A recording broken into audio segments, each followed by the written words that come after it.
నాయకుడు ఒక టూర్కి వెళ్తే ఒక రోప్ పార్టీ, ఒక సెక్యూరిటీ లైన్, హెలీప్యాడ్ దగ్గర చుట్టూ కంచె, అక్కడికి ఎవరెవరు వెళ్ళాలో ప్లానింగ్, ఇవన్నీ చేయాల్సిన బాధ్యత ప్రభుత్వాన్ని, పోలీసు యంత్రాంగాన్ని. అందులో విఫలమయ్యి ఏకంగా రోప్ పార్టీ లేకుండా ఎగబడే పరిస్థితుల్లో జగన్ తల్లడిల్లి, అదే సందర్భంలో హెలీప్యాడ్ దగ్గర చివరికి హెలికాప్టర్కే ఇబ్బందికరమైనటువంటి పరిస్థితి తలెత్తితే దాంట్లో చేతకాని అసమర్థత ఎవరిది? ప్రభుత్వానిది, పోలీసు యంత్రాంగాన్ని. అయితే పరామర్శలో అరాచకం అంటూ ఒక అరాచకపు వార్తను రాసుకొచ్చింది ఆంధ్రజ్యోతి. నిస్సిగ్గుగా మన వాళ్ళైతే చిన్న సమస్యని భూతద్దంగా మైక్రోస్కోప్ వేసి చూపెట్టాలి.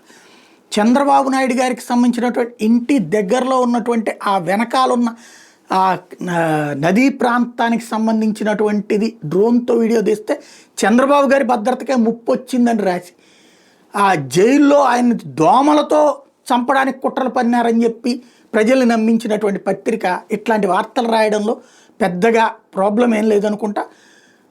బుర్రలో నుంచి గుజ్జుపోయి దాంట్లో కుళ్ళిపోతే వచ్చేటటువంటి వార్తలకి ఇది పతాక స్థాయి.